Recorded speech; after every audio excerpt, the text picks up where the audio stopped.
I'd like to welcome everyone to the regular meeting, Moose Lake City Council for Wednesday, September 8th, 2021. I'd like to start with the Pledge of Allegiance, please. I pledge allegiance to the flag of the United States of America and to the republic for which it stands, one nation, under God, indivisible, with liberty and justice for all.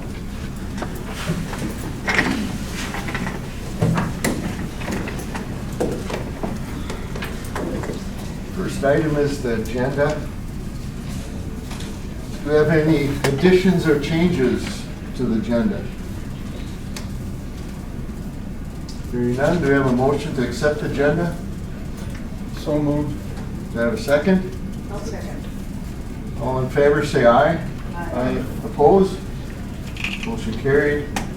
Number 2, the consent agenda. We have the minutes for regular city council meeting for August 11th, 2021, the special city council meeting for August 26th, 2021, special city council meeting on September 1st, 2021. Do you have any questions or discussion on the minutes?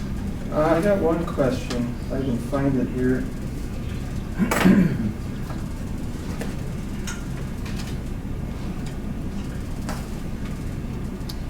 Do you know what date? Yeah, it was on the 4th Street and the trees. The motion that we passed, doesn't have anything in it about planting new trees. Did we discuss what was going to happen when old trees would be coming down, if we were going to be putting in some new trees, or? We did not discuss planting any new trees, but my understanding is that we would replace some of them with shallower root systems, and what kind, I don't know. Okay. But that was my understanding. Okay, that answers my question. Any other questions? Got a motion to accept the minutes? Do you have a second? Second. All in favor, say aye. Aye. Opposed? Motion carried. That goes on to 2B, the financial reports for city accounts payable for August 2021, city financial statements for August 2021, the liquor store profit loss statements for August 2021. Any questions or discussion?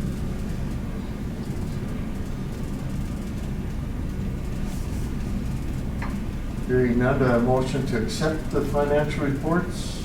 So Have a second? A second. All in favor, say aye. Aye. Opposed? Motion carried. We'll move us on to number 3.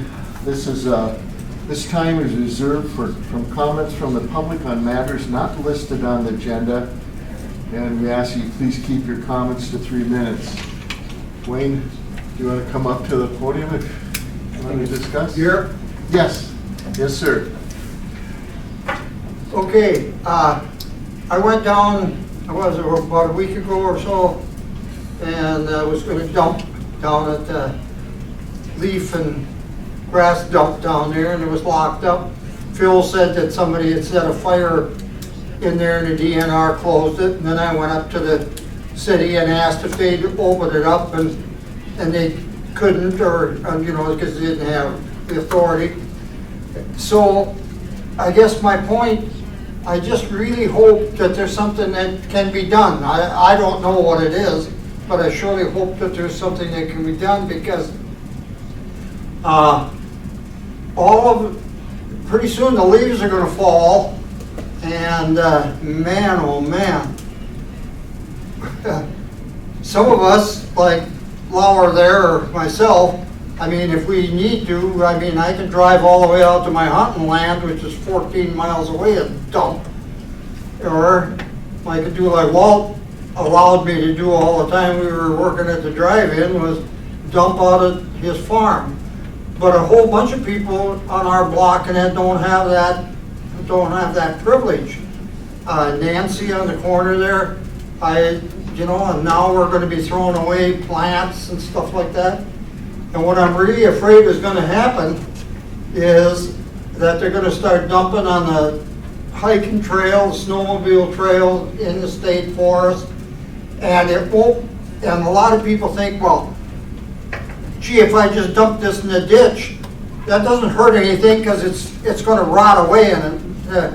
But that's not quite true, because all of us have these flower gardens, and believe me, there's some invasive species that we have in there that we throw away every fall, that if they get away from you, why they're just nuts. I mean, they just work like crazy, and just, you know, they get into everything. They're worse than dandelions and that. And I'm really scared about, or I'm really upset about this dumping. And then I want to say the good things that come from there is we can keep our town clean, and then all that nice dirt, when Scott and Phil and the guys turn over all that compost up there, why we go down there, and I have talked to many of our residents who go down there with their pickups or their trailers and get that compost for their flower beds and yards and whatever. And that's really nice. And even my next door neighbor, he goes down there and saws up wood when Phil and the guys cut these trees and throw them down there, and that way then guys have come along and that. And I know there's problems too. I've gone down there and dumped, and some people, and I don't know for what reason, maybe they didn't have the strength, or maybe they were getting old like I am and couldn't shake out a plastic bag, but I've cut open many plastic bags and dumped them, and then taken the plastic bags and put them in my garbage for Nordstrom and that. And so, on that. Yes?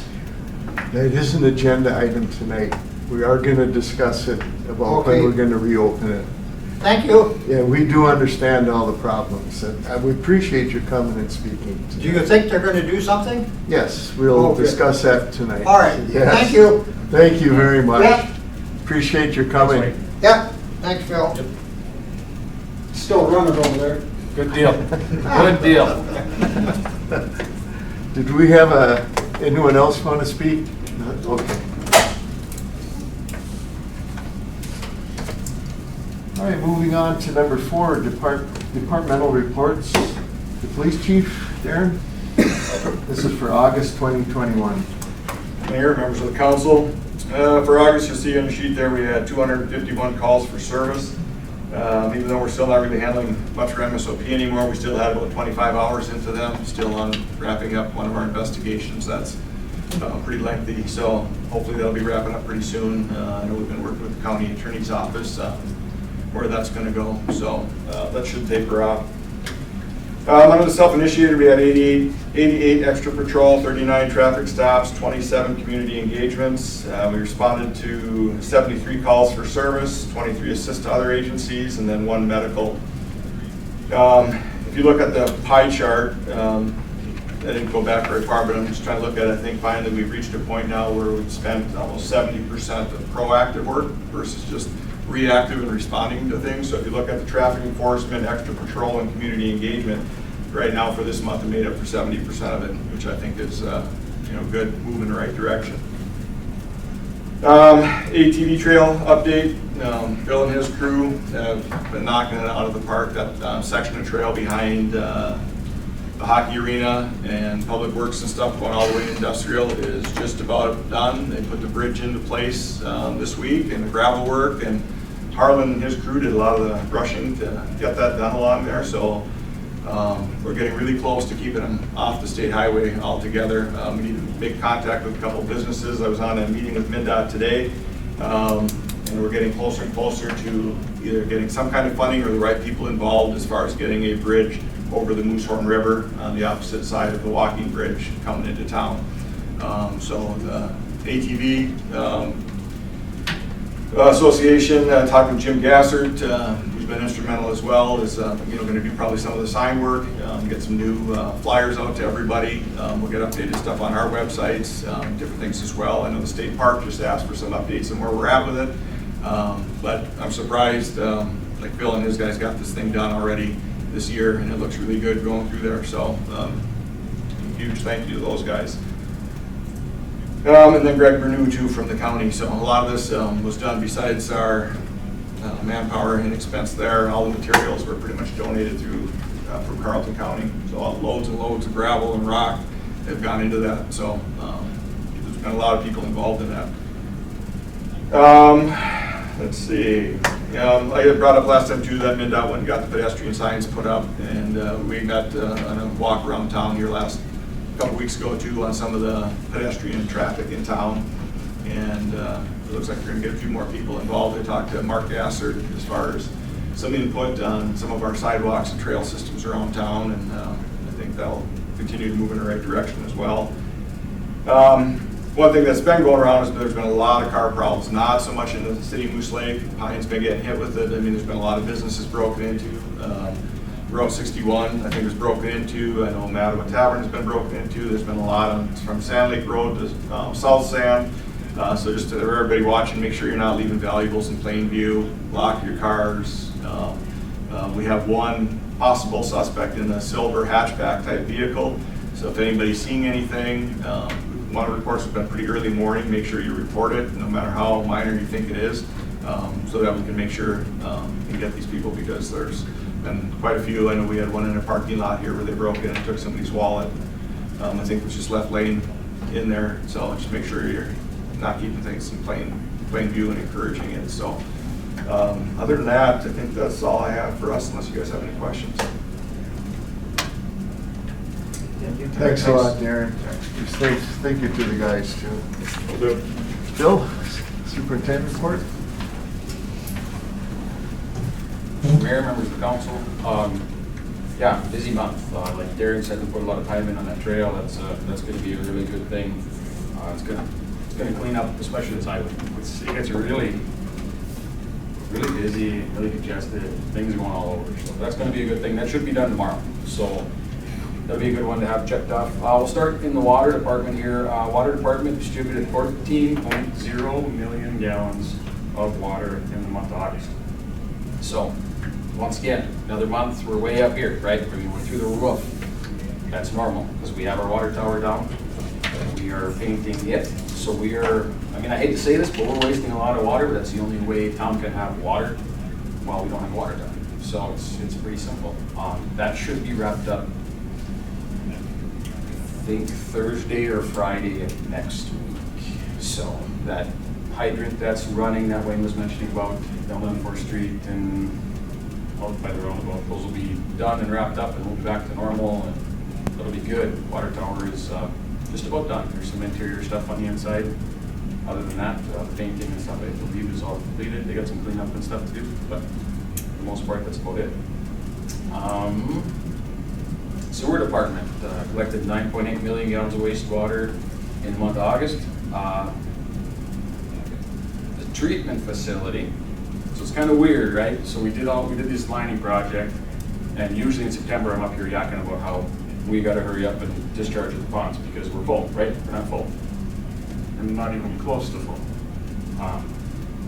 Put that in your back pocket when we have these conversations about our capacity at the ponds, our added flows that we have, the stuff you see from the engineers. I think we saw something last month, I believe, from the engineers.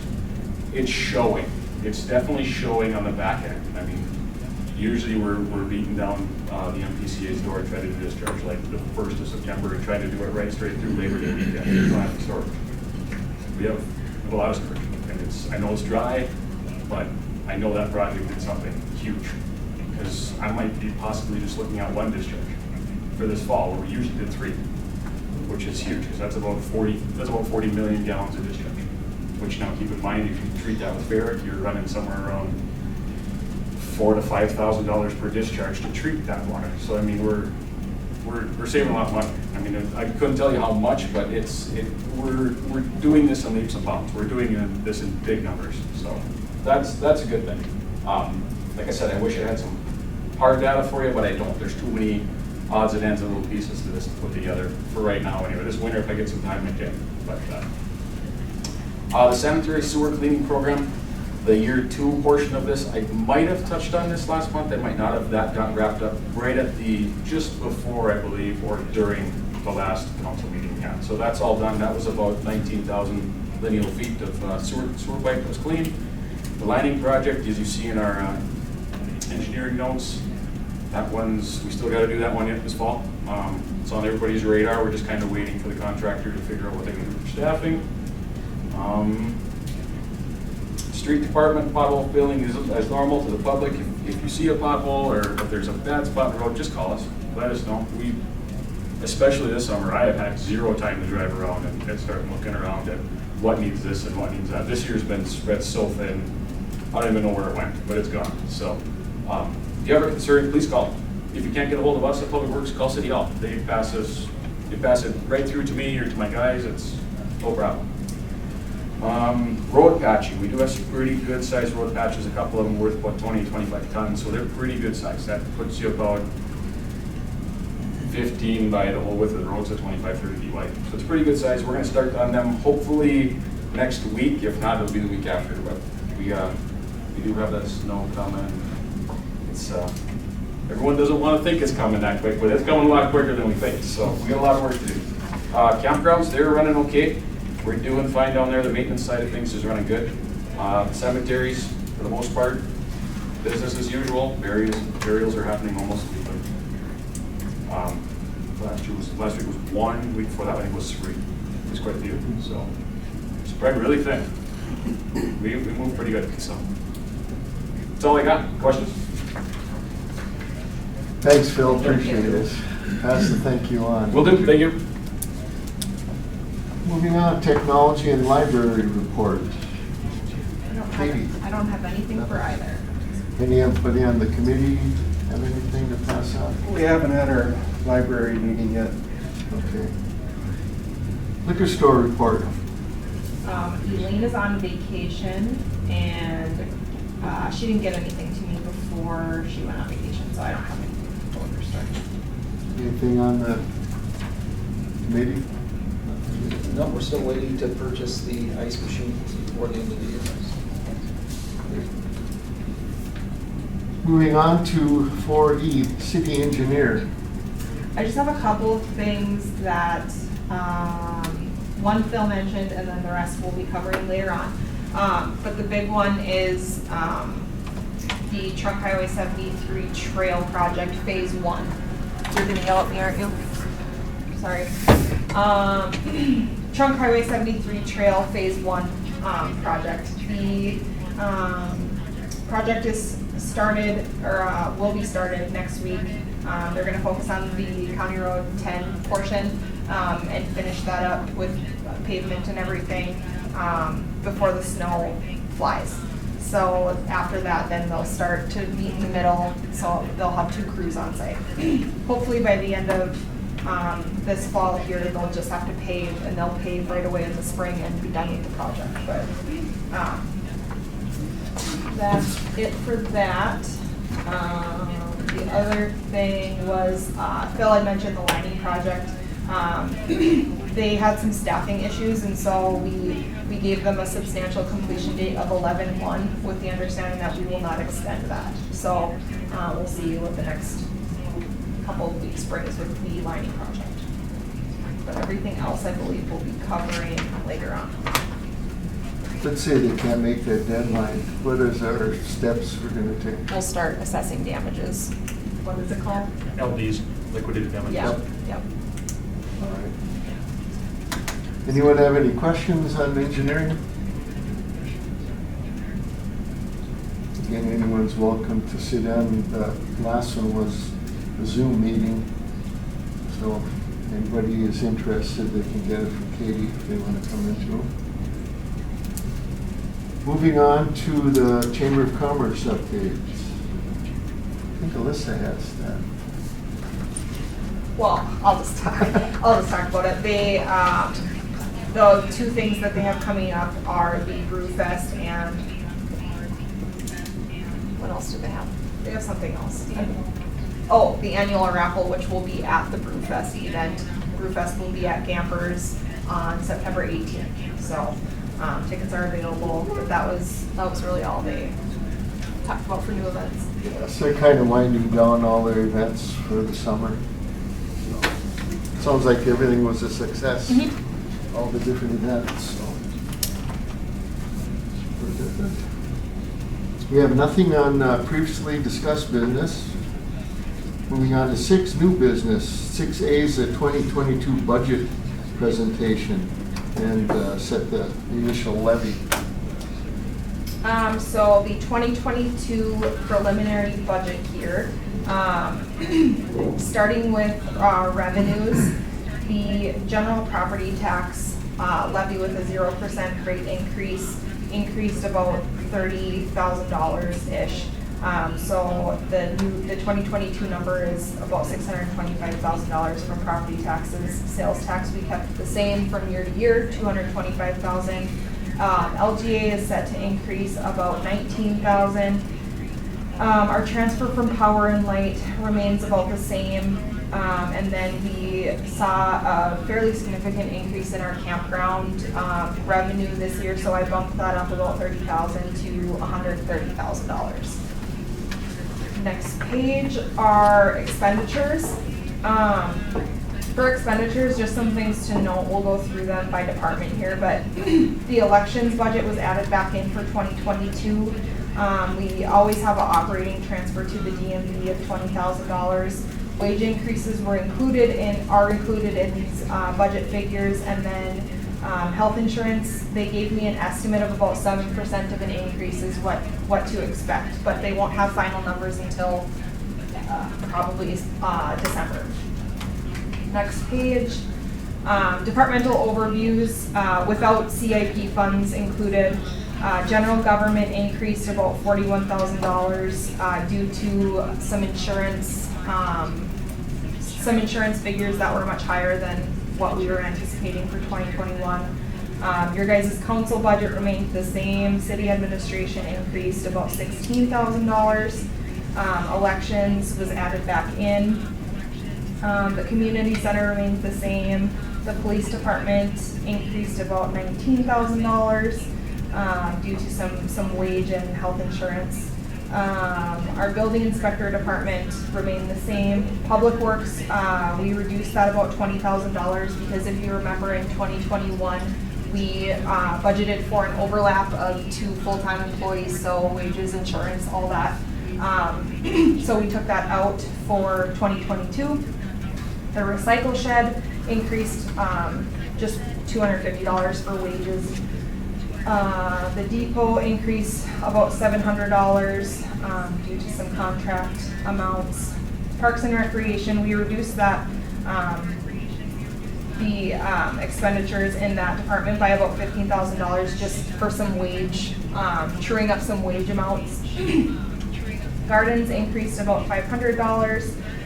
The library decreased $35,000.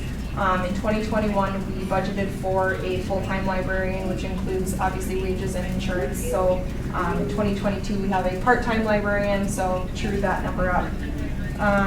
We don't have any active TIF districts at the moment. Our cemetery did not change at all. Our cable TV department increased just $300 for wage increases, and then the Riverside Arena remained the same. So the net effect of all of that was about a $10,000 increase in expenditures, with a total just under $1.8 million. And I should say, if anyone wants any specific numbers, I have a really nice spreadsheet. I would be happy to explain it. Moving on to capital improvement projects for the general fund. The Public Works Department is budgeted for a new mower and a Harley rake. The cemetery, we budgeted for a columbarium, which we had talked about. So that columbarium will be 48 niches, is that what it's called? Spaces. 48 spaces, and we will be able to charge anywhere from $950 to $850, and we'll decide that at a later meeting. But we'll end up making a little bit of money on that if we completely sell it out. I did not include any revenue because one, I don't know when it will be installed, and none of it's really guaranteed revenue at this point until they start selling. So maybe in 2023 I'll add some revenue into account for that, but not for 2022. At the Riverside Arena, the only big item that Guile needed was he needs to replace 3 steel man doors. So we included money in his budget for that. The community center, we've been replacing a rooftop air conditioner unit each year for the last, I don't know, 3 years. I think we have 6 up there. So we're about halfway through. And then the police department, already purchased their new squad, but we budgeted for it in 2022. So the dollar amounts associated with each department on the next page there. The police department, we budgeted the $65,000 for the squad. The public works department, we budgeted $30,000 for the mower and the Harley rake. The parks and rec department, we didn't budget anything for capital improvements, knowing that a potential campground expansion is on the horizon. Riverside Arena, we budgeted $8,000 for those steel doors. The community center, we budgeted about $12,000 for that air conditioning unit. Cemetery, that columbarium will cost right around $34,000. And then a new thing that I'm gonna try to do, and it may not happen every year, but I think it's smart for us to start saving for some of these larger projects little by little. And so I'm recommending that we put aside $125,000 into a CIP fund. And what can we do with this CIP fund? We can do anything that's a capital project. We can, if one day we find a good deal on a plow truck, which we know we're gonna need a new plow truck here within the next few years, we can purchase one. We can save it for a road project. We can, I mean, the sky's the limit with whatever you guys decide you want to use that money for. That's what we can use it for. I do think that if this is approved, we should come up with some type of a policy on what types of things that we will use it for. And largely, I personally believe that it should be used for road projects. We all know that those are very, very expensive, and money is hard to come by. So that's my recommendation with that, and probably the biggest change of this budget overall. The next page, there I included a budget summary comparing 21 to 22. Our revenues are 2.3, almost $2.4 million. Our operating expenditures are just over $2 million. CIP expenses are $273,000, which comes to a total net income or a surplus of $45,000. Comparing to 2021, our net income was set to be $24,000, so just for a reference point. Some remaining items here. We talked in our working meeting about wage increases, so that one we can check off there. If there's anything else that you guys want added or taken away from this budget, we still have time to do that. We're just setting the initial levy today. We're not setting a final levy.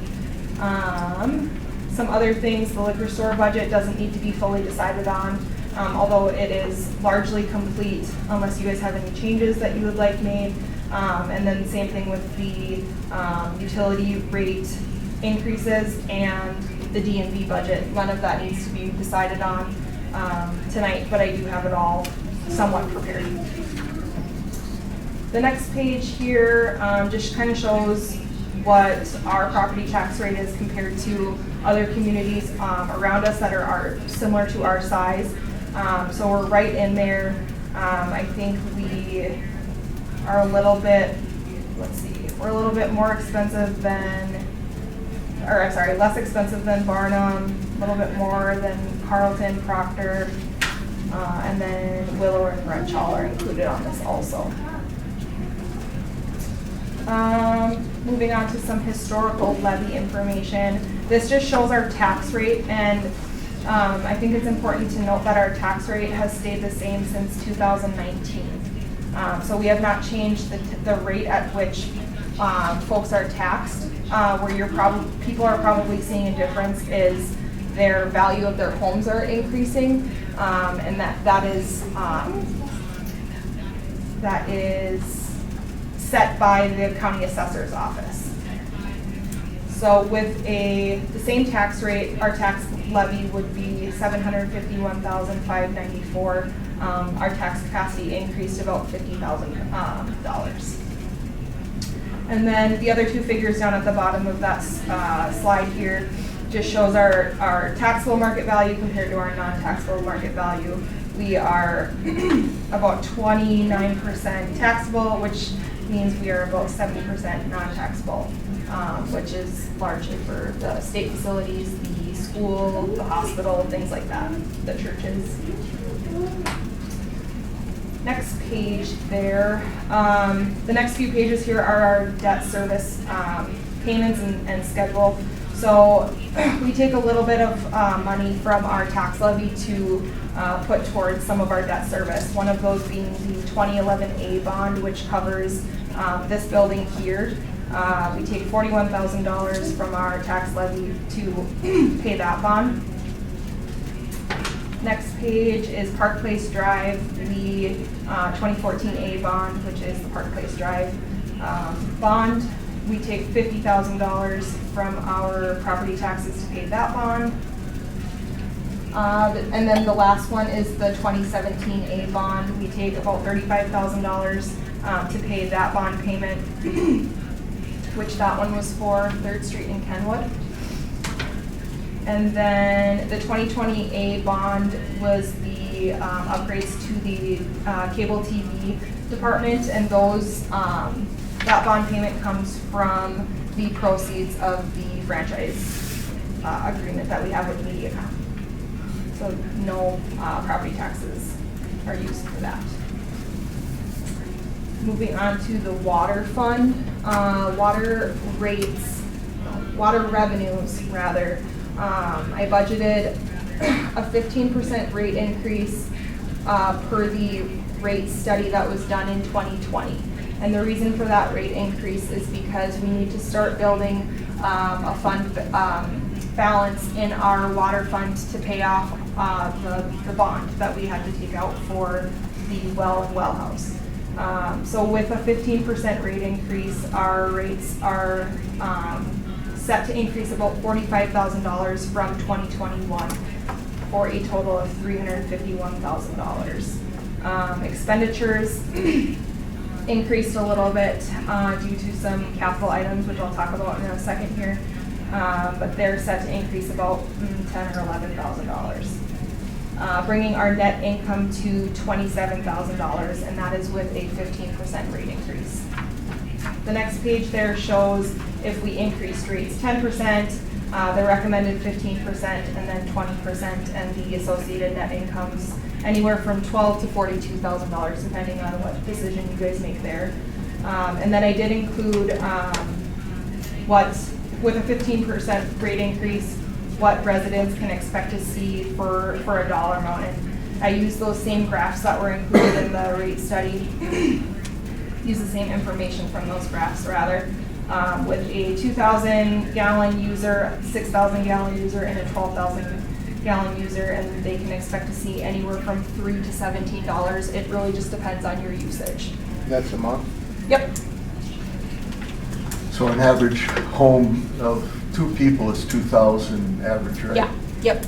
And 4 people, you could probably say maybe $4 to $5 increase Yeah. a month. Yeah. Okay. Yep. So it's The business with 12,000 usage, which larger one, they're 17 a month. correct. Yep. And those are just really rough figures based off of the information from the graph. Sewer fund, the sewer fund revenues, I am recommending a 2% rate increase just so then we can, I guess, stop the bleeding a little bit. Our revenue is estimated to be $580,000 for 2022. Our operating expenditures are just over $400,000. Our debt payments are about $345,000, bringing our net loss to about $166,000. And that's a little bit bigger than what we've seen in the last few years due to a capital item that I'll talk about in the next slide here, or next couple slides here. Something to note though is that our fund balances are adequate in this fund, so we're okay to sustain a loss for the next couple of years. And we had talked about at what point we need to do a rate study to figure out what we need to fairly charge customers to not lose money. And I think, I haven't had a chance to talk to Phil about that yet, but just so everybody knows, I think the way that things are headed, we're still fine, I'm still comfortable, but I do think that the next time we do a fairly large project in the sewer fund is maybe when we need to just take a look at what we're charging and if we're in line with our expenditures. And I don't know what that project would be, but I'm sure you've got something. I'm sure you've got an idea. So, but we'll plan that out with plenty of time to give people notice.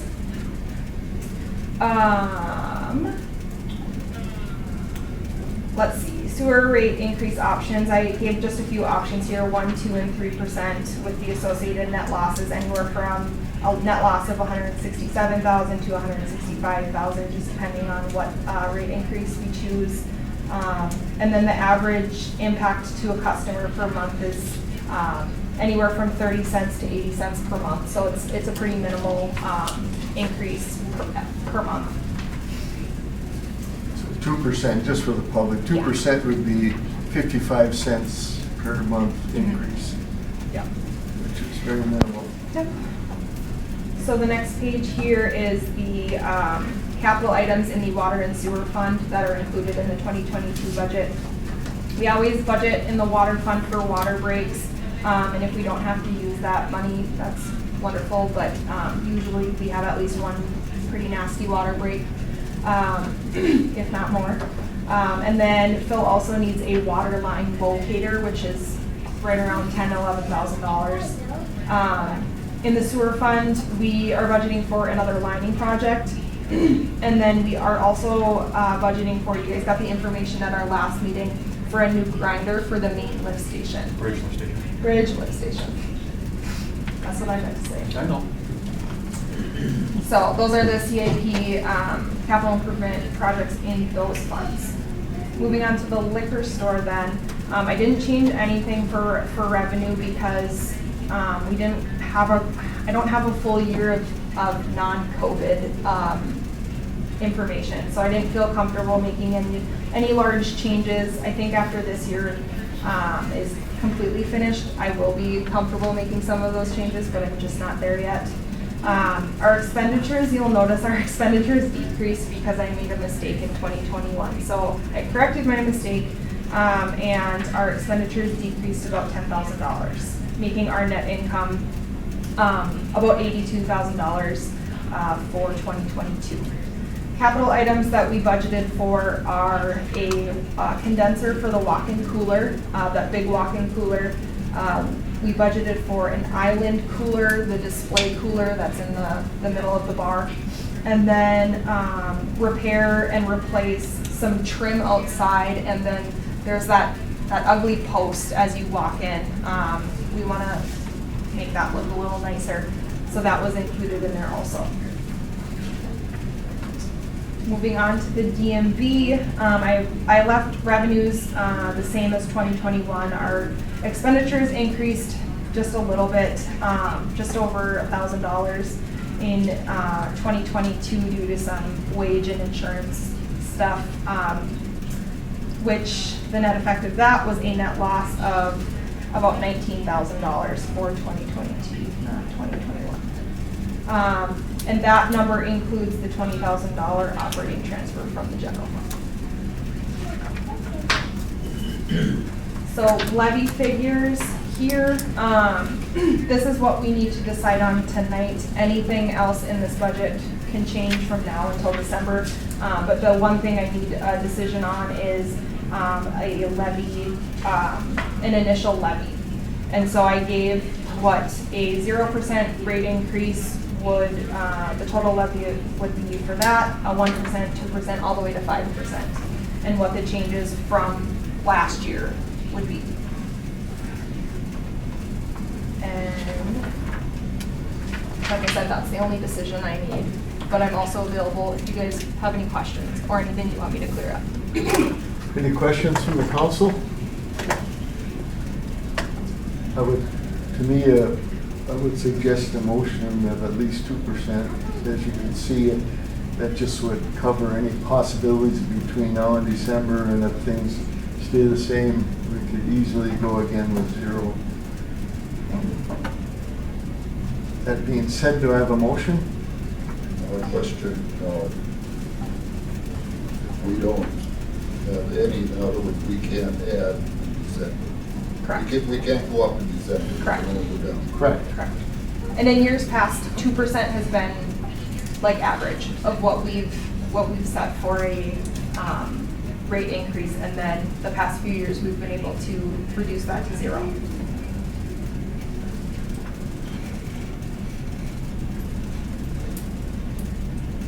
Yes, sir.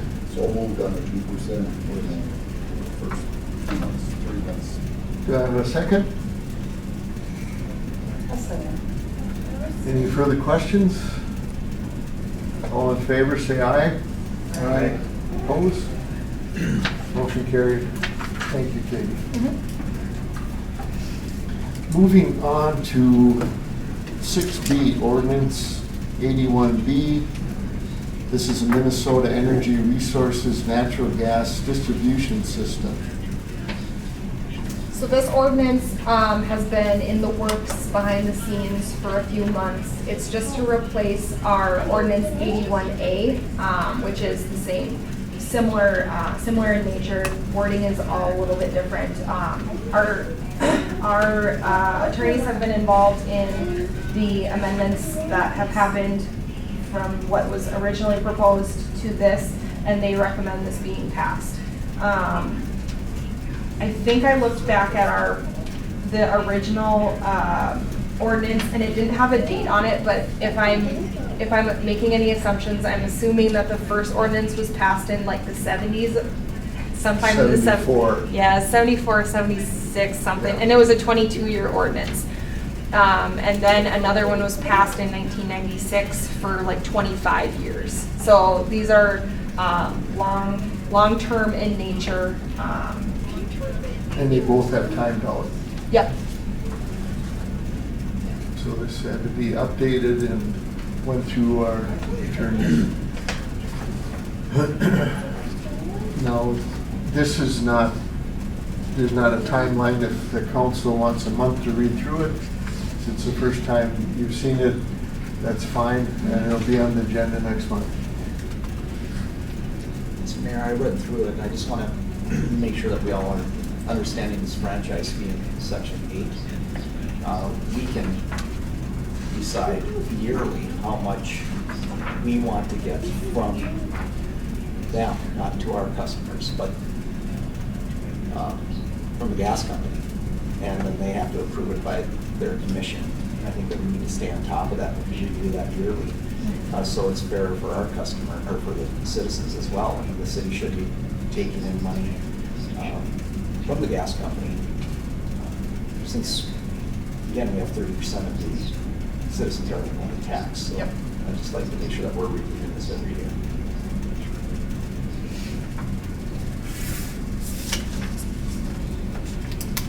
Any further questions, comments? Anyone want to make a motion, or would you rather have a month to look at this? Those who have read it or not read it? I'll make a motion to adopt the ordinance 81. Do I have a second?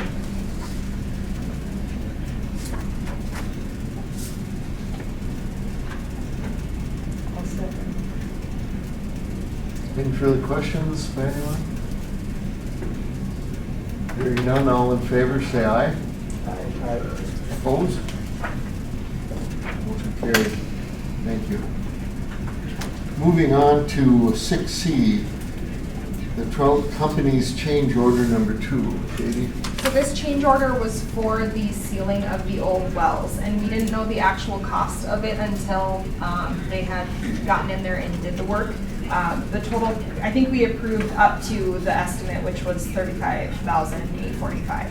The actual cost of the work was $26,314, and I would recommend approving this change order. Council? So moved. Second? All in favor, say aye. Aye. Opposed? Motion carried. Under 6D, Trout Company's pay application number 3, final. So this is our final pay app for trout. The only thing that we were hanging on to was some retainage because we were waiting for them to come back and seal the wells, which they did, and you guys just approved the change order. So the total amount that we owe them with that change order included is $32,733.65. Questions by the council? We have a motion. You have a second? Second. All in favor, say aye. Aye. Opposed? Motion is carried. Under 6E, Northland Constructors Pay Application number 3, final. So this one was for the Sioux Line Trail. The only thing that we were hanging on to was retainage. They had a small punch list of items they had to get done, and they completed them. And so I need this passed in order to seek reimbursement from the DNR grant. The total amount due is $9,926.95. Council, questions or a motion? There wasn't any overages or anything. The only overage was in, That initial way back. it was, I think, riprap.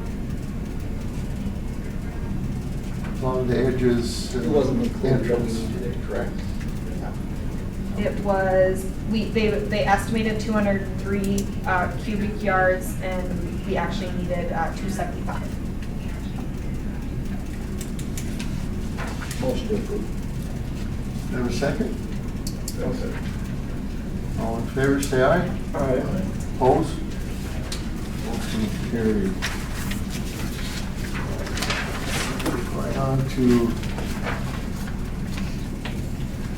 6F, Central Paint Coatings, pay application number 1. This is for the water tower painting. The total amount due is $69,904.50, and like Phil said, they are really, really close at completely finishing the project. So I anticipate we'll get that another pay app and it will be complete. Council? The initial bill was for what, estimate? The original contract amount was $194.5. Change order number 1 was to add the blue paint at the bottom, was $6,500. Change order number 2 is that mixer of $27,780. So move that we pay application 1. Now the second? Second. All in favor, say aye. Aye. Opposed? Motion carried. Lake Constructors, change order number 4. Okay, this is where it gets a little confusing. So we have a small list of change orders. Some for, let me get there.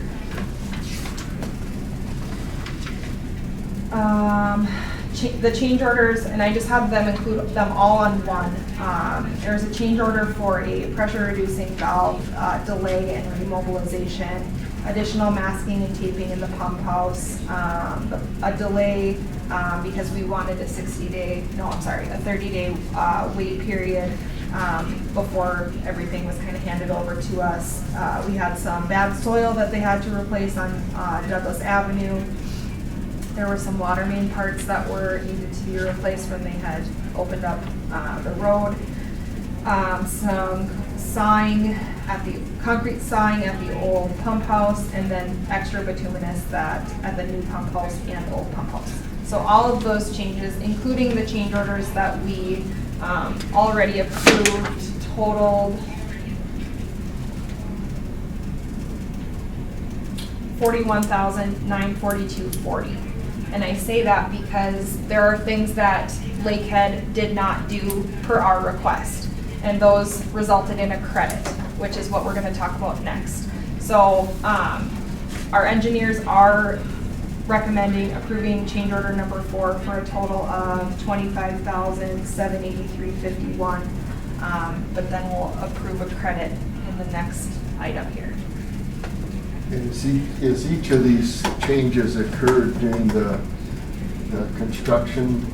They were all discussed at the time with Phil. Yep. They were actually in the data that went to you for each council meeting through the months. And we've gone back and forth with Lakehead, our engineers have gone back and forth with Lakehead to make sure that these figures are justified. So they have had to provide proof that they've, actually spent this money. We're not just approving these willy-nilly. They've actually gone back and forth with them quite a bit. And thrown some out. And yes, and we've thrown quite a few of them out and just said absolutely not. So they were good and they were legitimate. Yep. Any further questions and motion? Make a motion to approve the change order. Do you have a second? That's it. All in favor, say aye. Aye. Opposed? Motion carried, thank you. Moving on to 6H, Lakehead Constructors Change Order number 5.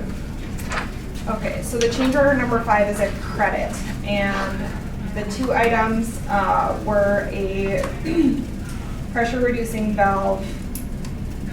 We just talked about this. What did they not do? They did not fill the pits that the pressure reducing valves were in, because we Okay. have working valves that are in there. That's right. So we had to leave it so we could use these valves later in the future. Okay. And then the other one was they were supposed to take out the main. The old water main that went into the old well house. Okay. So they did not do those two things, that which resulted in about a $35,000 credit. So the net change of this entire contract with this credit included was about $6,424 on a $1.5 million project, is less than a 1% increase to the entire project. So. So it helps balance a little Yeah. bit of the change orders and stuff. The question was, by them not taking that out at the old one, is it just buried, abandoned in place, and we're fine? Yep. Correct. Very good. Council, any questions? Anyone confused? Yep. Anybody want to- I see some things in here on this Lakehead stuff where they say that they had to wait. Yeah. Why do I care if they waited? Why do the citizens care if they waited? Well, part of what they had to wait for is us turning off the water. So our guys were running around like chickens with their heads cut off, trying to make sure that when they were disconnecting the Douglas Avenue. Go ahead. Right? So we had multiple shutdowns in this project, we all know that, right? So we know we're gonna shut down this section. So we go hunt down the two valves that we think isolate that area, right?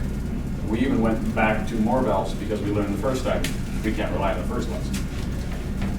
So there was 1, 2, 3, 4, 7 or 8 shutdowns throughout this whole project. So we go to the valves we think are the valves that we need, right? Well, they don't work. There's no way to tell if they don't work until we literally cut the pipe loose, turn the valves off, and the water does not stop. So now we go farther back and farther back and farther back until we finally get it shut off. There was 2 Yeah, there was a different, couple. I think there was 2 different situations. And we went as far as we could and we did everything we absolutely possibly could. All our records showed what we thought. And our records were actually pretty good. The valves, though, they're not so good. Our valves in this town are quite poor. They're old. So in other words, you're saying it was our fault they had to wait? Yep, and I hate to say this or admit it, yeah, I definitely. They waited there for us more than they should. But you know what, that was not bad, because what we found out was more important actually for the long term for us, Correct. because we know the condition of the valves and stuff now. Correct. Yeah. I mean, Otherwise, we would have never known, and you find out at the wrong time at midnight, January. Yep. yes. So, Yep. even though it costs us, this was actually a good learning and documentation process for us. It There- certainly was a learning experience. Oh, absolutely. It's like everything else I've sat up here and preached to you guys. It all had to get done. There was no way to get done, no way around it. We had to do it. And now it's done. Now, these records that we're creating now are good, solid records for future use. So the problem with what we have is they are not as-built, they are preliminary drawings, right? So this is what we want to do, this is what we want to get together and build X, right? Doesn't matter what X is, we want to build this, right? And this is how we think we want to build it. Now, those were the copies of the plans that were kept, not the updated record drawings. Now, we don't even finish paying contractors completely until we have record drawings. They don't like that, I don't care. Because if I don't have that piece of paper, it doesn't do me any good, it doesn't do you guys any good. No. You're spending a lot of money here. And there's no incentive for the contractors then to No. give you those after we've paid them the full amount, so. They're Absolutely. gone. No, get your money and they're gone. Yeah. This is I will, good. one thing I want to touch on is what you brought up earlier, that this is a $1.5 million Yeah. project, and we went over by what percent? Less than one. Less than 1% on 1.5 million? That's Outstanding. pretty good. Absolutely outstanding. I've been on projects before where 15, 20% is not uncommon with things that you can't see, don't know, haven't been looked at, touched, don't even know they exist. I think 1% is pretty sweet for this town. Thank you, Phil. Yep. That being said, any further questions or motion on H, change order number 5? So moved. Second? Any further questions? All in favor, say aye. Opposed? Motion's carried. 6I, Resolution 21-09-01, surplus property, a 1995 Dodge Ram 1500. We have Phil's antique, First Truck. public works superintendent Yes. truck ever. his red, Dodge Ram 1500. Has not been used all summer, and, I feels comfortable with getting rid of it, so I would recommend we, auction it off. Council? No other entity, group in the city needs it? I haven't checked, but I know my department, well, all the sub-departments, everybody under me, we don't need it. Which includes the park, The the gardens. cemetery, the gardener, and that would Water, just, sewer, street, yeah, yep. that would just leave the, This is the only vehicle nothing. that has sat all summer, so all the other ones are in use. Yep. motion by the council, Motion to approve the resolution 21-09-. have a second? I'll second. All in favor, say aye. Aye. Opposed? Motion carried. 6J, Resolution 21-09-02, surplus property fireworks display equipment. So this is a very similar resolution, the difference being this is for the fireworks display equipment that Todd used to use to shoot off the fireworks. So it includes on the next page there, those items. So a bunch of mortars, I don't even know what those are, and the electronic firing device. He has dollar amounts there, but those dollar amounts are not necessarily what we'll get for the equipment. Yes, sir. No, we can't, we aren't qualified anymore to shoot off fireworks, right? We don't Are have, we gonna be able to? we don't have anybody that's certified or willing to be able to shoot off the fireworks. volunteers. We had one person, but we had no volunteers and no one else certified to help. And that's why we went with the private company. Y'all don't want to do that. You don't want Phil doing it, there's no way. I'd love to, but I'll make a motion we approve resolution 2109. Do I have a second? One second. Any questions, discussion? Where's it gonna be? Who's purchasing this, where is it? This Can't stuff, really will- auction that what off. we've done before is, we've brought it down to lots for bid, and it's auctioned off to the public there. So honestly, what we'll probably do is drive Phil's antique truck down to pick up the fireworks equipment and bring it all down at the same time. So, and then the other part of that is there's a storage container that is at Todd's house right now that used to store the fireworks. And we're going to take that storage container because it's the city's and replace the one that Phil has down there that we pay monthly for. And he's gonna store outside stuff in that. So that will be put to good use.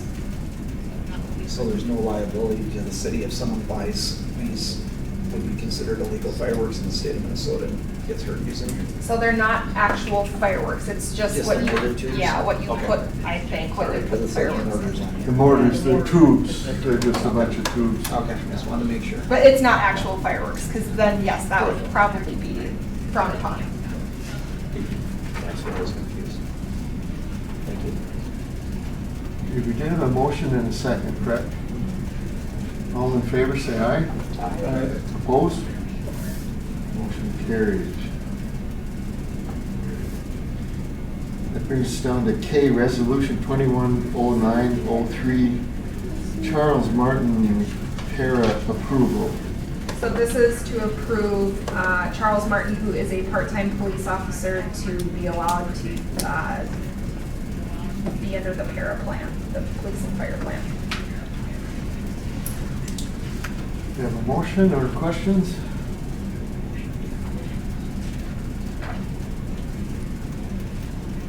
Motion to approve the resolution 21-09-03. Do you have a second?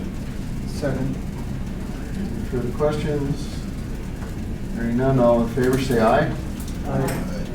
Opposed? Motion carried. Moving on to 6L, joint meeting proposal, Moose Lake Windermere Sanitary Sewer District. So I proposed or asked if the sewer district would be willing to meet. I think there's a variety of things that we need to go over with them, but one of them being the pond capacity memo that we just got at our last meeting. I don't want to just give that to them because it's kind of misleading information. I'd rather talk through it with them. And the two dates that worked for them were 10/7 and 10/12 at 5 or 5:30. I personally don't know that I can make the 10/7 meeting.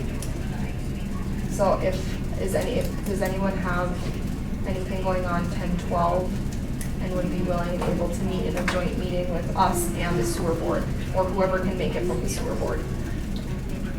What time were we Is this- proposing? 5 or 5:30? Will Mark Lambert be at that meeting? I don't think or- so. Okay, it's just the one. Yeah. Unless he wants to attend. It'll be an open meeting, so anyone can attend, but I would say later the better. 5:30. I can't guarantee I can make it. Do you want me to ask if they could push it to 6? 6:30? What time would work for you? I don't have time already done, so. Okay. I'm just saying for myself to make it, it's a little later would be better. Okay.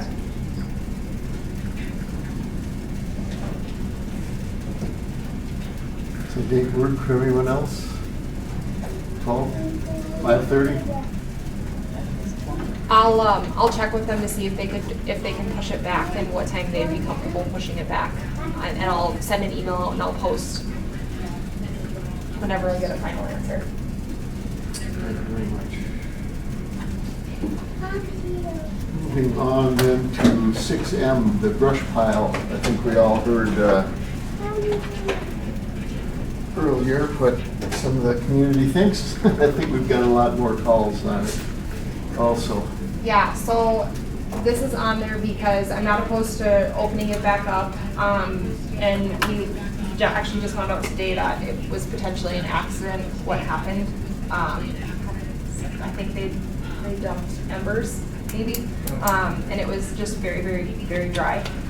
I just think that, again, this is another opportunity for us to talk about how to operate it.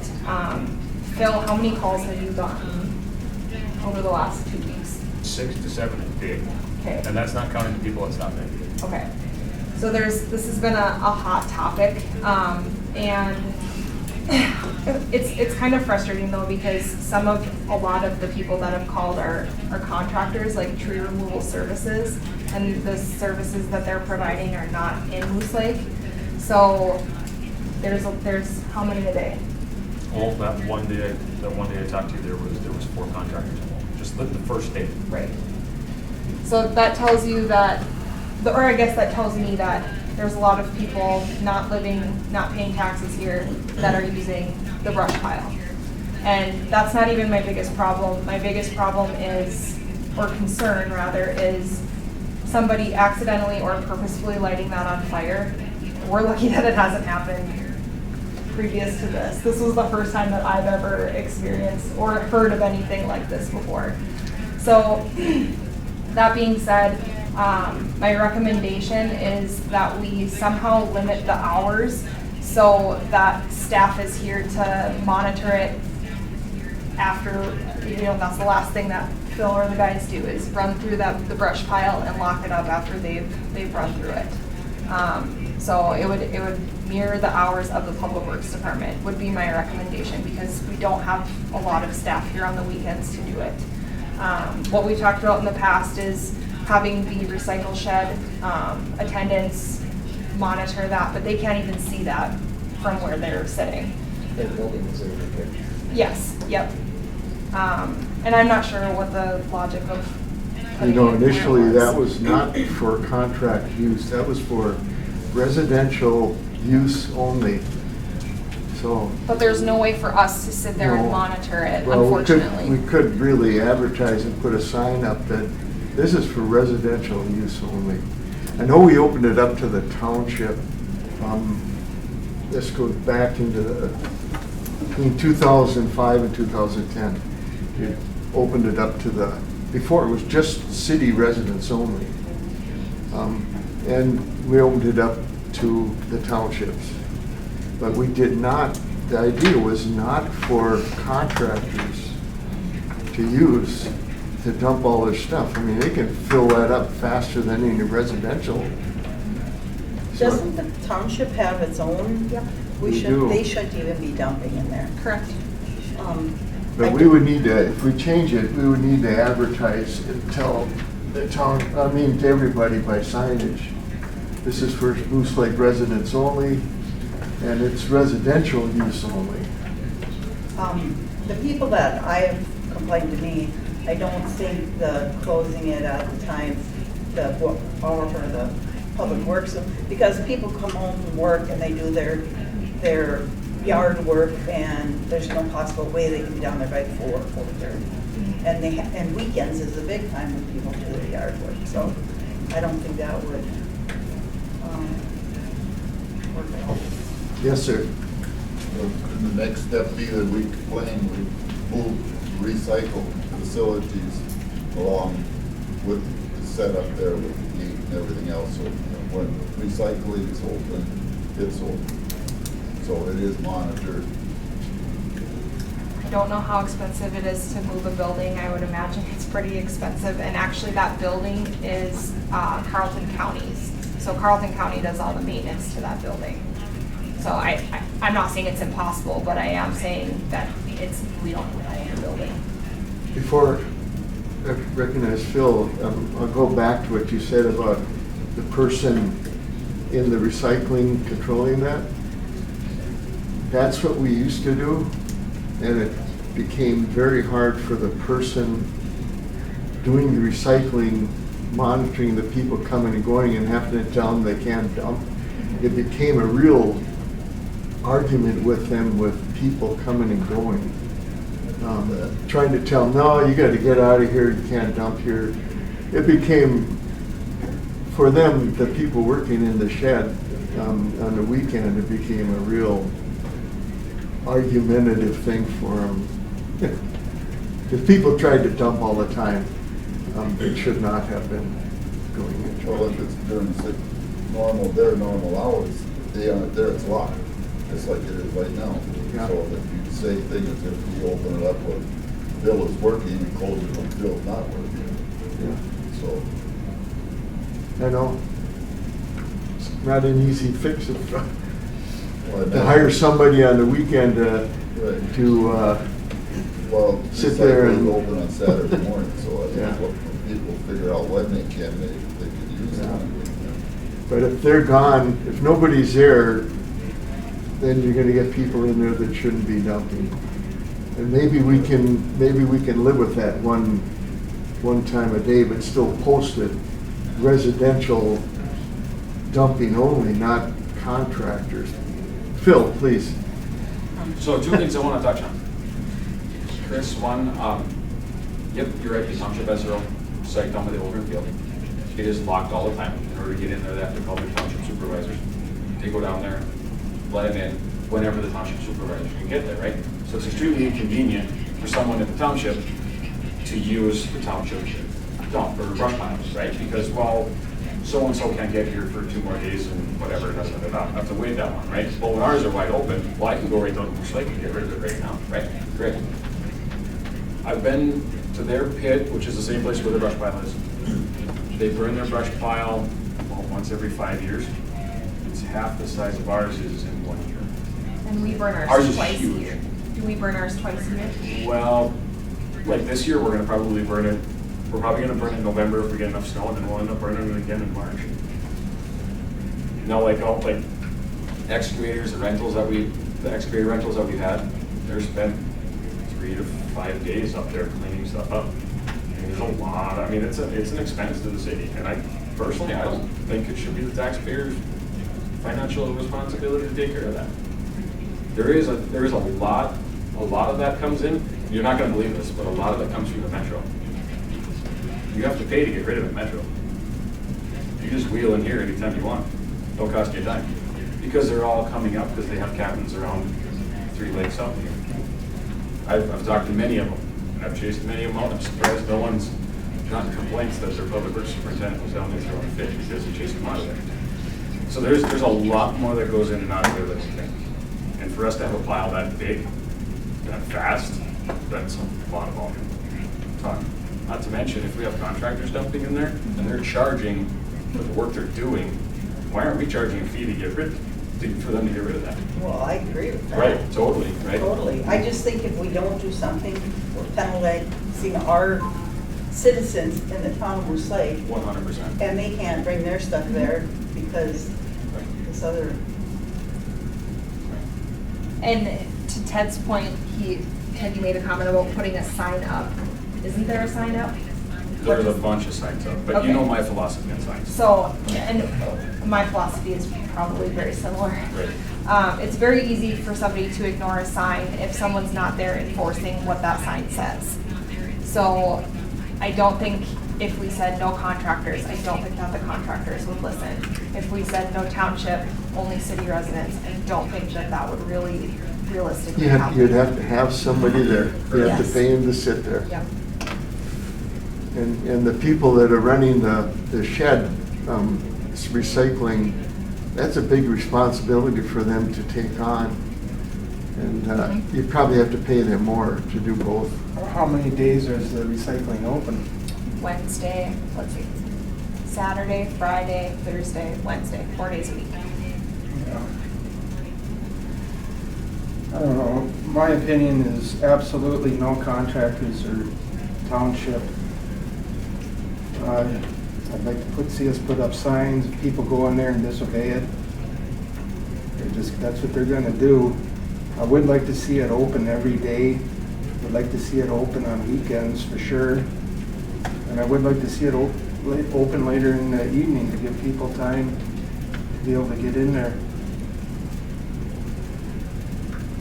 That would be ideal. Absolutely. The problem is, how do we do it with policing it? Well, is there any, can you, if we put a sign there that says no contractors, whatever, and you see one there, is there a way you can charge them with unlawful dumping or anything? Yeah, I'm sure we could, get an ordinance passed, on some of that stuff as far as in there, but, yeah. It'd only take 1 or 2 times to pinch 1 or 2 of the Right. contractors, and then they would stop doing it. And I'm sure a lot of the ones that are doing it as contract aren't labeled in DOT numbered or anything like that for that, so it's just gonna be a personal They're just vehicle doing it that on they're the gonna have side. to, pick up on and see, but I mean, there's no sense, we could stop and ask them. As far as closing it, as far as starting a fire goes, I mean, anybody that wanted to could walk around that gate, so, I don't know if you're looking at that piece of it, but, our guys can definitely go in and make rounds through there, just like they do everything else, and, see if we see anything that, doesn't look right, but. I don't think we have an easy solution to this problem, and that's,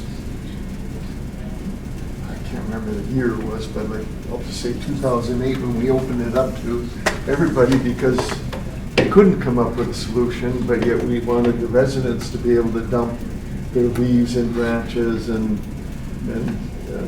stuff that collects in their yards, so. Mr. Mayor? Yes. I think we have a citizen that would like to speak to the fence. Yeah, come on, please. Thank you. So some of the people I've been talking to in town, they don't want to see it close on the weekends or anything either. Nobody really cares about it being shut down at night, but like Darren was saying, if somebody wants to go in there and start a fire, they can walk around the gate, and then my concern is the fire department's got another barrier to get through to try to extinguish it. They have a key to that. Oh, yeah. Well, it's still, it takes time to stop and unlock a gate, but I don't know how expensive it would be to maybe put up a security camera, something that's got high resolution that can pick up on a license plate number. So, we got evidence if we do know there's contractors going in there, we would have video evidence with the back and, like you're talking about doing an ordinance, issue them a fine or something. And I agree, I think you pinch a couple of local guys and the word will spread. I didn't realize we had that many people coming up from the city dumping stuff, and I got no clue what to do there. But Busiest day there is Friday afternoon. yeah, Darren, you may be up there Friday afternoon. and it's a small town, and there's a lot of people in and out of there. So I think again, eventually, if I know someone's in there from the city dumping, I would turn them in, because I'm not dumping anything in their town. So, but yeah, that's the gist of it. I think maybe, like I said, a security camera would be a huge deterrent. Otherwise, yeah, I know everybody I've talked to doesn't want to see it closed, especially on the weekend. Like I said, that's when I do all my yard work, so. Yeah. That's what we all do. We all want it open.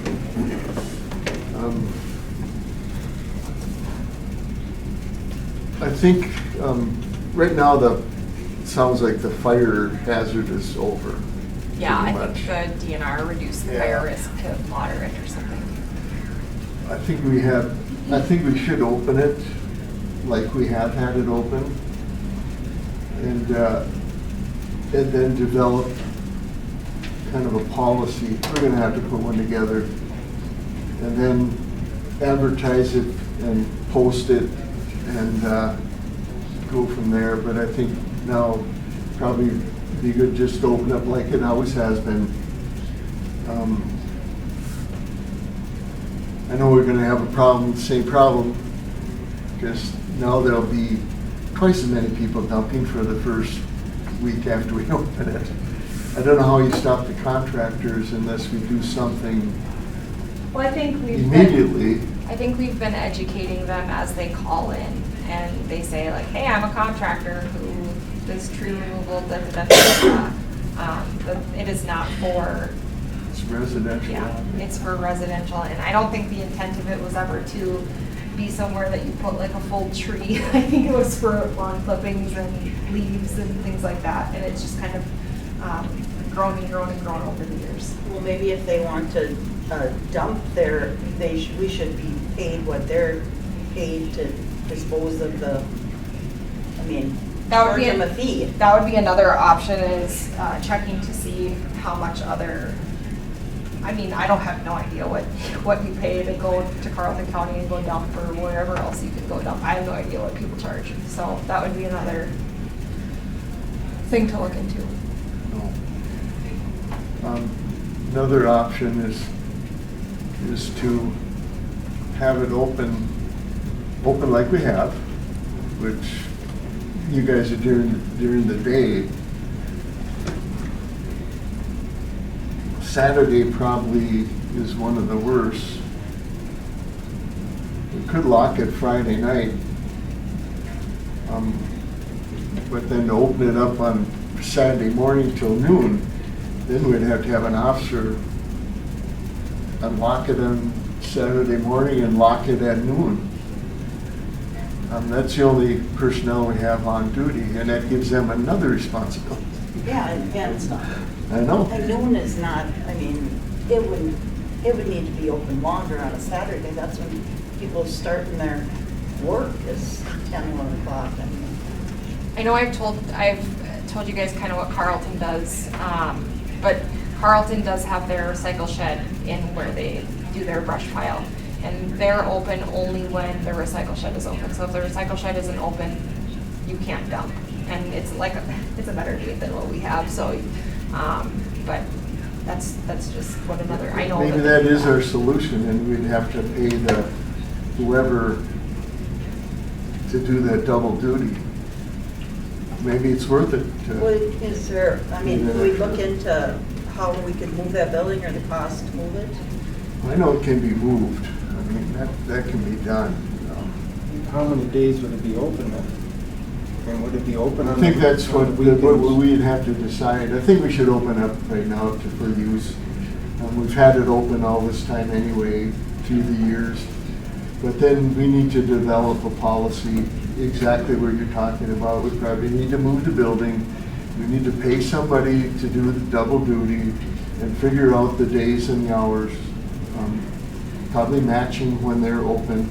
They're open, is Cycle Shed open all day Saturday? 9 to 1. Yeah, that's- Okay, I mean, that at least opens it up on the weekend for a time period. I don't see how else we can solve this, unless the council wants to volunteer hours. Starting with the mayor. I think our first step needs to be to develop an ordinance and post that, so if we do have violators, they can be cited. Secondly, that, having that recycling shed over there would be helpful, and then extending those hours as well, especially in the fall time. Because that's when the people need it, and they need to be there and have it open on the weekends and the evenings. And it's just more of a cost, but at the same point, people pay taxes, and that's what they're paying taxes for. But you are fine with the council with it just opening it now and let it run as we have been until we develop the whole process. Sounds like we have consensus. So Katie and Phil, just consensus will open, and we have to develop a process. Put all these ideas that people have, and I think we'll have a good working something. I don't know what yet. All right. Moving on, number 7, letter of appreciation, Sarah Radzak. This letter of appreciation was written by Chief Jutman for Sarah Radzak for the planning, fundraising, and execution of National Night Out in the parks that happened in August. She I'd did a like to great read job. it. Dear Sarah, I would like to formally and sincerely express my gratitude for the amazing work you accomplished prior to and during the National Night Out, October 2021. You single-handedly organized, fundraised, planned, and executed an event that was a huge success. Your attention to detail was impressive and showed exceptional discipline and dedication to the Moose Lake Police Department. I value the amount of effort you have put into your work. I want you to know you're a valued member of the department, and we are so lucky to have you. Once again, thank you for your hard work. I look forward to seeing your future achievements and success. Sincerely, Darren Jutman, Chief of Police, Moose Lake Police Department. Congratulations, Sarah, and Thank you, Darren. Good job. Moving on, committee and board meetings, we have 8A, the Moose Lake Water and Light Commission, July 20th, 21. 8B, the Moose Lake Economic Development Authority, August 11th, 2021. Also, number 9, under announcements, I should ask, anybody want to bring attention to anything in the committee meeting minutes? Thank you. Announcements, regular Moose Lake City Council meeting Wednesday, October 13th, 4 p.m. right here, Moose Lake Economic Development Authority, Wednesday, September 15th, 12 p.m., the city conference room. Moose Lake Water and Light Commission, Tuesday, September 21st, 1 p.m., the city council town board chamber right here. Moose Lake Housing and Redevelopment Authority Board, Monday, September 13th, 11 a.m., Hillside Manor office. Moose Lake Area Fire District, Tuesday, September 14th, 6:30 p.m., Emergency Response Center. Moose Lake Park Board meeting Monday, September 13th, 6:30, the City Council Town Board. And I think that night is a walk through all the parks. Yeah. Are we meeting at the arena? At 6. At the arena. Yep, at 6, not 6:30. Okay. So take note, anyone going to the meeting, you'll be at 6 and we'll meet at the arena and then go do a tour through all the parks. With that, do I have a motion to adjourn? So moved. Do I have a second? All in favor say aye. We are adjourned. Thank you.